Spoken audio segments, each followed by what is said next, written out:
Assalamualaikum warahmatullahi wabarakatuh. Nama saya Neluhurin, NPM 21901081491.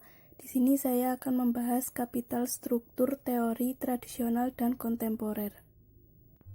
Pengertian struktur modal ialah perimbangan atau perbandingan antara modal asing dan modal sendiri. Di sini modal asing diartikan dalam bentuk utang jangka panjang maupun jangka pendek. Sedangkan modal sendiri bisa terbagi atas laba ditahan dan bisa juga dengan penyertaan kepemilikan perusahaan. Selanjutnya, teori struktur modal. Yang pertama, ada teori pendekatan tradisional. Berpendapat akan adanya struktur modal yang optimal. Dengan kata lain, struktur modal mempunyai pengaruh terhadap nilai perusahaan. Yang kedua, ada teori pendekatan kontemporer. Di sini dibagi menjadi 3 lagi. Yang pertama, teori pecking order. Yang kedua, teori signaling. Yang ketiga, teori trade-off.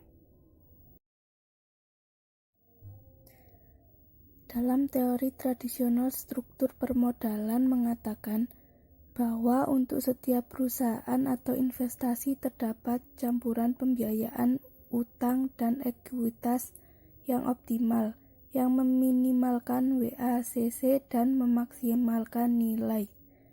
Berdasarkan teori ini, struktur modal yang optimal terjadi di mana biaya marginal utang sama dengan biaya ekuitas marginal.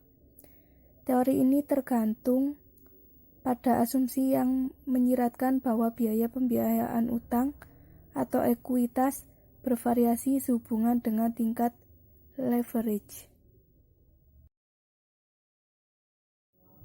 Sekarang kita masuk pada teori pendapatan kontemporer yang pecking order. Di sini menjelaskan mengapa perusahaan yang mempunyai tingkat keuntungan yang lebih tinggi justru mempunyai tingkat utang yang lebih kecil. Secara spesifik, perusahaan mempunyai urutan-urutan preferensi dalam penggunaan dana. Yang kedua, signaling. Di sini mengembangkan model di mana struktur modal atau penggunaan utang merupakan sinyal yang disampaikan oleh manajer ke pasar. Jika manajer mempunyai keyakinan bahwa prospek perusahaan baik dan karenanya ingin agar saham tersebut meningkat, maka manajer akan mengkomunikasikan hal tersebut kepada investor. Manajer bisa menggunakan hutang lebih banyak sebagai sinyal yang lebih kredibel. Karena perusahaan yang meningkatkan hutang bisa dipandang sebagai perusahaan yang yakin dengan prospek perusahaan di masa mendatang. Investor juga diharapkan akan menangkap sinyal tersebut dengan pemahaman bahwa perusahaan mempunyai prospek yang baik. Yang ketiga, teori trade-off.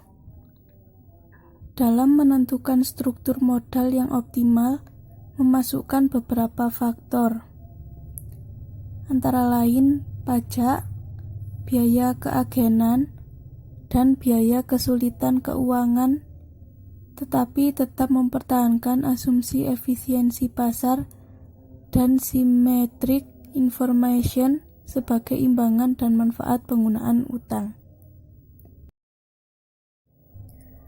Sekian pemaparan materi dari saya yang bertema kapital struktur tradisional dan kontemporer. Jika ada penambahan materi atau ingin melengkapi materi, bisa ditulis di kolom komentar. Terima kasih.